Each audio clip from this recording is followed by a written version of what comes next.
Bonjour, c'est avec plaisir que je vous retrouve pour ce numéro de 30 minutes d'interview. Aujourd'hui, nous recevons Darcy Jean-Chéri Massengo. Il est ambassadeur de Nouveaux Horizons. Avec lui, nous allons découvrir ce que c'est que Nouveaux Horizons. La maison d'édition américaine Nouveaux Horizons et la branche d'édition d'Africa Regional Resources qui fait partie du bureau des affaires africains du département d'État américain. Et donc c'est depuis 1962 que cette structure existe.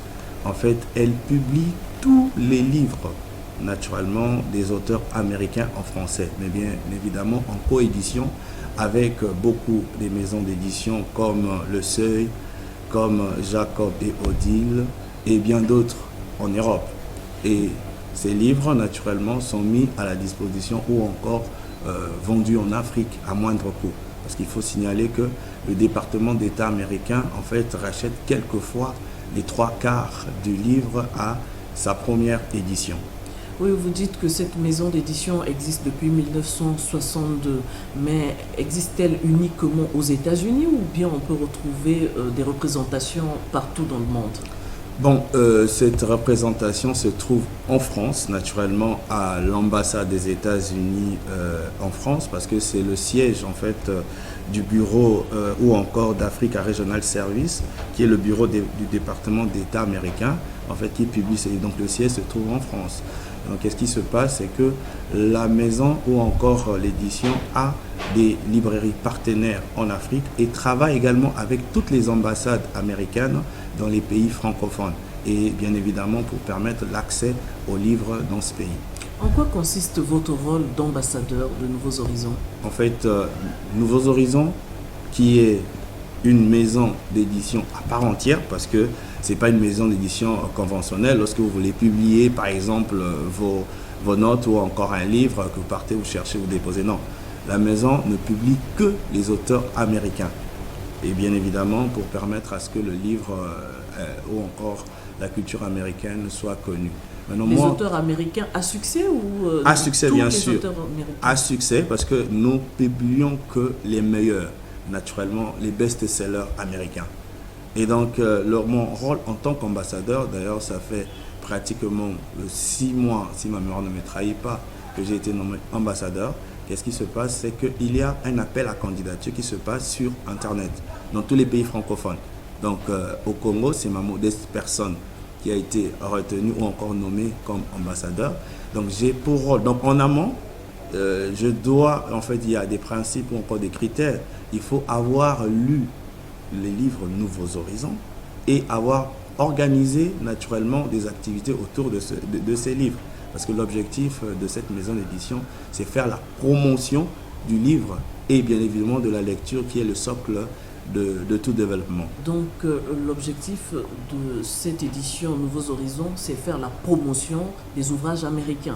Faire la promotion des ouvrages américains, c'est vrai, les best-sellers américains, mais plus rendre l'accès du livre en Afrique. Parce que vous savez, aujourd'hui, en Afrique en général et au Congo en particulier, il est difficile de trouver les meilleurs ouvrages. Et donc la maison a pour mission, naturellement, de rendre accessible le livre en général, parce qu'il ne faut pas seulement parler de l'Amérique, c'est comme si la maison ne faisait que la promotion de l'Amérique. Non, c'est le contenu qui compte, parce que déjà, lorsque un livre est écrit, il n'a plus une particularité, parce que la culture n'a pas de frontières. Donc l'objectif, c'est permettre à ce que, en Afrique, qu'il y ait l'accès facile aux livres et bien évidemment de la culture ou encore de la compétence américaine qui est mise à la disposition des pays africains. Oui, mais à votre avis, pourquoi avoir choisi l'Afrique et Haïti? Oui, effectivement, je n'ai pas mentionné cela. La maison ou encore les éditions Nouveaux Horizons, en fait, ont un choix particulier sur l'Afrique francophone et sur Haïti. Pourquoi cela? Parce que déjà, les livres sont en anglais. Donc, ce qui revient à dire, lorsque ce livre est publié, il peut se retrouver en Afrique anglophone facilement, mais pas en Afrique francophone, là où éventuellement on ne maîtrise pas l'anglais. Et donc l'Afrique francophone est ciblée à cause de la langue. Donc le même livre est traduit en français pour que les francophones aient la possibilité naturellement de lire les auteurs américains. Voilà pourquoi il y a ce choix sur le continent africain, en particulier les pays francophones. Donc à ce jour, c'est pratiquement tous les pays francophones, surtout en Afrique subsaharienne, qui ont éventuellement des ambassadeurs qui font la promotion des ouvrages Nouveaux Horizons. Vous avez parlé des best-sellers, mais ces ouvrages ont-ils des thèmes précis qui font qu'on les choisisse? Effectivement, en fait, je voudrais signifier quelque chose, c'est qu'il n'y a pas que la culture américaine. Il y a aussi les histoires vraies qui se sont réalisées ou encore qui se sont produites en Afrique, que la maison arrive par exemple à produire ou encore à rééditer. On a un titre, je ne l'ai pas ici malheureusement, L'enfant qui dompta le vent. C'est une histoire vraie d'un jeune de 14 ans qui a produit de l'énergie éolienne dans son village qui n'avait pas d'énergie. Et donc cette histoire est mise dans un livre et en format jeunesse est mise à la disposition des enfants en Afrique. Déjà par là, et parlons des best-sellers. Effectivement, la maison, c'est vrai que tous les livres, on ne dira pas trop best-sellers, mais ce qui importe plus, c'est le contenu. Nous avons pratiquement beaucoup de livres sur les best-sellers. En passant, je voudrais aller peut-être vite dans besoin de présenter ce titre que beaucoup de ceux qui sont dans le management, ceux qui sont dans le leadership ont déjà lu.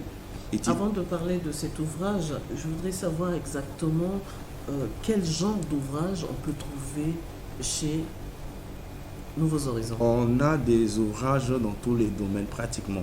Il y a par exemple en sciences politiques et société, on a par exemple pour ceux qui aiment Martin Luther King, on a le livre I Have a Dream de Martin Luther King, on a aussi le livre par exemple de Barack Obama, Les rêves de mon père, il y a effectivement aussi Abraham Lincoln, il y a aussi en économie et finance, on a tellement de titres dans ce domaine-là, dans le management et entreprise, on a dans la comptabilité, marketing, le leadership, le développement professionnel, les sciences techniques et santé, l'information et la communication, sur le journalisme, on a au moins 5 titres. Et sur l'éducation et l'apprentissage. L'éducation, il y a par exemple un titre le plus prisé, L'art d'enseigner. Il est écrit par des éminents professeurs des grandes universités américaines qui expliquent naturellement le métier effectivement d'enseignant. Donc voilà, d'une manière ramassée, la maison d'édition est pratiquement, ou encore Nouveaux Horizons, et dans tous les domaines possibles qui concernent la vie ou encore la société. Et donc tous ces ouvrages que vous venez de citer sont disponibles? Effectivement, je pourrais en fait évoquer un point assez complexe partant je dirais, surtout nous en Afrique, plus précisément au Congo. Il y a un problème naturellement sur tout ce qui concerne le transport. Et il y a en ce moment la maison d'édition ou encore Nouveaux Horizons ne vend pas dans toutes les librairies. On a des librairies partenaires qui éventuellement revendent ces livres. C'est vrai que tous les titres ne sont pas sur place à Brazzaville, mais on pourra trouver aussi la majorité ou encore pas mal d'ouvrages qui sont déjà disponibles ici au Congo. Mais comment faire pour se les procurer? Oui, très bonne question. C'est comme je l'ai dit, ici à Brazzaville, par exemple, on a la papeterie centrale qui recevait, c'est vrai que depuis un certain temps, il y a une rupture de stock. À Pointe-Noire, nous avons également une librairie, la Maison de la Presse, qui est juste en face de la mairie centrale. Et là-bas, naturellement, vous trouverez la quasi-totalité de nos titres. Oui, tout à l'heure, vous voulez nous parler de cet ouvrage, Le nouveau manager minute. Voilà, cet ouvrage, je pense que ici, il est écrit même le best-seller mondial du management. C'est écrit par Ken Blanchard, qui est reconnu mondialement. Ce livre a été déjà vendu à 20 millions d'exemplaires. Et vous trouverez chez d'autres éditeurs, ce livre peut, s'il coûte 10 000 chez d'autres éditeurs, ça c'est un exemple, chez nous il coûte 2500. Parce que le département d'État américain éventuellement rachète les 3/4 pour que le livre soit accessible en Afrique. Voilà pourquoi tous les livres Nouveaux Horizons, vous trouverez derrière une inscription prix spécial Afrique. Et ces livres ne sont pas vendus en Europe, ni en Amérique, ni en Asie, rien qu'en Afrique. Voilà. Donc ces ouvrages sont subventionnés par le département d'État américain chargé de la culture. Voilà, chargé de la culture ou encore du bureau des affaires africaines. Est-ce que cette édition s'intéresse-t-elle uniquement aux auteurs américains? Effectivement, ce sont les auteurs américains en priorité, mais aussi les meilleurs livres ou encore les meilleures histoires, les vrais bien sûr, qui se sont réalisés en Afrique. Donc il n'y a pas que spécialement les auteurs américains, il y a aussi d'autres auteurs africains ou encore d'autres auteurs qui ont eu à écrire et dont le livre ou encore le contenu a été un vécu qui a apporté effectivement un plus. La maison finit par publier ces mêmes ouvrages. Ça veut dire que si un livre intéresse, un livre même déjà édité au Congo et qui intéresse l'édition peut reprendre cet ouvrage et publier. Surtout si cette histoire, franchement, a eu un impact conséquent dans la société, puisque la maison a pour but, naturellement, de promouvoir la qualité et puis ce qu'on peut appeler la compétence. Oui, effectivement. Pourquoi l'Amérique éventuellement s'investit tant dans le livre? Il faut reconnaître que la culture de la lecture reste le socle ou le sous-bâtiment de tout développement. En passant, l'Amérique détient la plus grande bibliothèque au monde, la bibliothèque du Congrès, avec 32 millions d'ouvrages. Et la majorité des grands hommes aux États-Unis, comme le terme, il est dit les self-made men. On a, par exemple, sur les livres, les sciences politiques et société, Abraham Lincoln. Pour ceux qui ne le savent pas, Abraham Lincoln n'a pas été à l'école, mais il a été façonné par le livre. Il a lu tous les livres possibles et il est devenu l'un des hommes les plus puissants des États-Unis. Donc en passant, c'est pour dire que l'Amérique, c'est un pays de livres. Et ainsi, tout ce qui concerne les grands hommes ou encore les célébrités américaines, ils ont toujours produit un livre. Ici, j'ai un livre intitulé « Les titans du high-tech ». C'est vrai que certains téléspectateurs, ou pourquoi pas des Congolais, diront « Bon, aujourd'hui, on est à l'heure du digital. Pourquoi encore avoir des livres en format papier ?» Mais je voudrais juste leur dire « Voici les 6 hommes aujourd'hui qui tiennent le monde du numérique. » Ce livre est intitulé « Les titans du high-tech ». C'est vrai que ce n'est pas eux qui ont écrit. Il y a un auteur américain qui a présenté leur biographie. Donc on a Bill Gates, Mark Zuckerberg, Steve Jobs, Sergey Brin, Larry Page et Jeff Bezos. Et dans ce livre, vous trouverez l'histoire ou encore le parcours de tous ces grands hommes. Et en passant, Bill Gates est l'un des plus grands lecteurs. Dans ce livre, par exemple, on explique que Bill Gates, depuis l'école primaire, a lu l'encyclopédie sur l'histoire de l'humanité de A à Z. Voyez-vous le volume des encyclopédies. Et aujourd'hui, c'est l'une des figures emblématiques en Amérique qui a un club de lecture. Voilà, nous avons ce livre à bas coût ou encore très moins cher. On a de l'autre côté ce livre. Ici, pas besoin d'être génie pour réussir. Il s'agit de Marie Spio, une Ghanéenne qui est partie aux États-Unis, qui marchait pieds nus. Elle avait eu un rêve. C'est au travers du film Un prince à New York qu'elle avait pris la décision naturellement d'atteindre son rêve. Aujourd'hui, c'est l'une des plus grandes personnalités en Amérique. Elle est ingénieure en aérospatiale et aujourd'hui, elle est entrepreneuse du net. Et dans ce livre, vous trouverez une histoire pathétique d'une jeune africaine qui a rêvé et qui est arrivée en Amérique. Aujourd'hui, elle est devenue l'une des femmes les plus influentes aux États-Unis.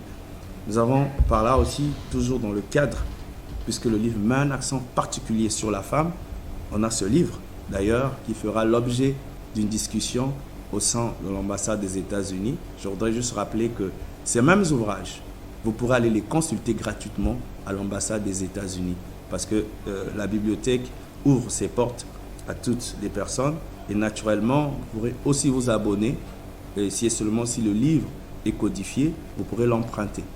Et ici, ce livre, c'est cette grande dame très influente qui présente les 70 femmes les plus influentes, noires bien sûr. Et elle explique que la femme noire, c'est une femme de pouvoir. Et je pense que si toutes les femmes du Congo pouvaient lire ce livre, il y aura une grande révolution. L'auteur, c'est Dr. Avi Jones D. Weaver. Voilà, c'est un très très bon livre que vous pourrez éventuellement trouver des très bonnes informations. On a ici éventuellement aussi un best-seller. Au Congo, aujourd'hui, il y a, s'il faut appeler cela, une chorale autour de tout ce qui est entrepreneuriat. Je voudrais juste signifier, on ne peut pas parler de l'entrepreneuriat sans culture de la lecture. C'est quasi impossible. Quand on parle de l'entrepreneuriat, qui dit entrepreneuriat dit la culture de la lecture. Parce que tous les grands entrepreneurs expliquent, c'est au travers des livres qu'ils ont pu puiser effectivement tout ce qu'il y a comme idée qui leur a permis éventuellement de créer leurs entreprises.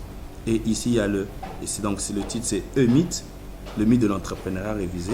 Ce livre, éventuellement, a été vendu à 8 millions d'exemplaires. Et nous avons l'auteur lui-même, Michel E.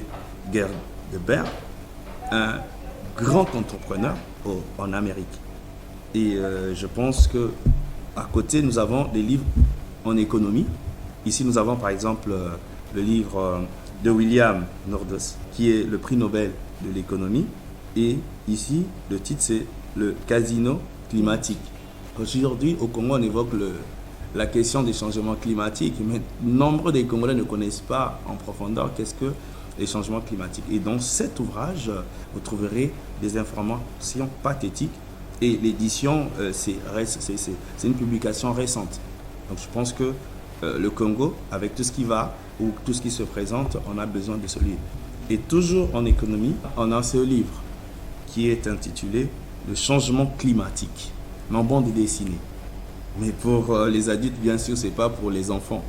Et dans cet ouvrage, on explique d'une manière détaillée tout ce qu'il y a ou encore qu'est-ce que les changements climatiques. C'est beau d'évoquer changement climatique, mais si et seulement si on n'a pas les vraies informations à la source, les uns vont critiquer, les autres vont soutenir une thèse dans un sens donné verbalement. Et dans ce livre, je pense que ça vient mettre fin aux polémiques ou encore au débat autour des changements climatiques. Et encore, toujours dans l'économie, on a ce livre Macroéconomie. Effectivement, un très bon livre. Et dans l'édition est récente, je pense que pour tous ceux qui font économie, ont besoin de ce livre pour avoir plus de connaissances ou encore plus de compétences sur tout ce qui concerne la macroéconomie. Et c'est vrai, déjà en passant, on a un catalogue. Dans notre catalogue, par exemple sur tous les livres 2019, on a plus de 120 titres. 120 titres. 120 titres. Des ouvrages subventionnés par le département d'État américain qui sont vendus à moindre coût au Congo. Et c'est vrai, je voudrais juste épingler sur un point. Il est vrai que les téléspectateurs un jour pourront tomber sur un livre dont ils constatent que le prix est assez élevé. Il faut reconnaître qu'il y a un problème chez nous sur les taxes liées aux livres, contrairement en Afrique de l'Ouest. Le livre que vous pourrez trouver en Afrique de l'Ouest à 4500, au Congo, vous le trouverez à 9000, parce qu'il y a une différence là-bas. Le livre ou encore les taxes ne sont pas comme chez nous. Par rapport à cela, je voudrais éventuellement faire passer le message aux autorités compétentes, naturellement, de voir ce côté, rendre accessible le livre et pourquoi pas diminuer les taxes afin que les Congolais aient la possibilité d'avoir des ouvrages à moindre coût. Et de l'autre côté, j'ai parlé tout à l'heure des livres jeunesse. Je m'excuse, je n'ai pas pu ramener les livres, les catalogues jeunesse. On a ici près de 60 titres jeunesse. Parce qu'il faut reconnaître que l'Amérique met un accent particulier sur le livre depuis l'enfance. Et scientifiquement, il est démontré, c'est depuis l'âge de 3 ans qu'un enfant doit être effectivement à mesure, ou encore il faut initier l'enfant à la lecture. Et pour chuter avec les livres, j'ai ici une icône, une personnalité, Oprah Winfrey. Aujourd'hui, nombreux connaissent Oprah, nombreux peut-être sur Internet ont appris l'histoire d'Oprah Winfrey, mais ce livre présente l'histoire d'Oprah Winfrey de A à Z, il faut le dire comme ça. Et en passant, dans ce livre, vous comprendrez le secret, effectivement, de la célébrité ou encore de la grandeur d'Oprah. Oprah, c'est la lecture qui l'a façonné. Et ce livre, effectivement, je souhaiterais que toute fille au Congo ait ce livre, qui est aussi à moindre coût. Voilà, d'une manière ramassée. Il y a d'autres titres. Je pense qu'à une prochaine occasion, nous ramenerons d'autres titres. Oui, vous avez parlé d'Oprah et vous avez là, je pense, un badge où il est écrit, un pins, où il est écrit « Le livre est un trésor ». NH. Okay. NH pour Nouveaux Horizons. Nouveaux Horizons. Oui, effectivement, c'est dans ce trésor que Oprah a puisé toute sa richesse pour devenir ce qu'elle est devenue par la suite, une grande dame aux États-Unis, une grande journaliste. Oprah, je voudrais juste signifier, c'est la première noire qui a présenté un journal télévisé. Et aujourd'hui, c'est carrément la première noire aussi à avoir une maison de production. Et c'est comme on a su le dire. Et elle cite dans ce livre, le jour qu'elle a eu sa carte de bibliothèque, c'est le jour qu'elle a cru qu'elle était américaine. Pourquoi? Parce que vous allez comprendre avec l'histoire de la ségrégation, il était interdit aux Noirs l'accès quelquefois du livre. Et je voudrais justement signifier que l'Afrique, avec l'histoire de l'esclavage, il était, par exemple, on a un livre, Frédéric Douglass, l'un des premiers écrivains afro-américains. Et ces jeunes, depuis l'âge de 6 ans bien sûr, a appris les rudiments de la lecture. Et il y a même un livre publié, Libérés par les mots.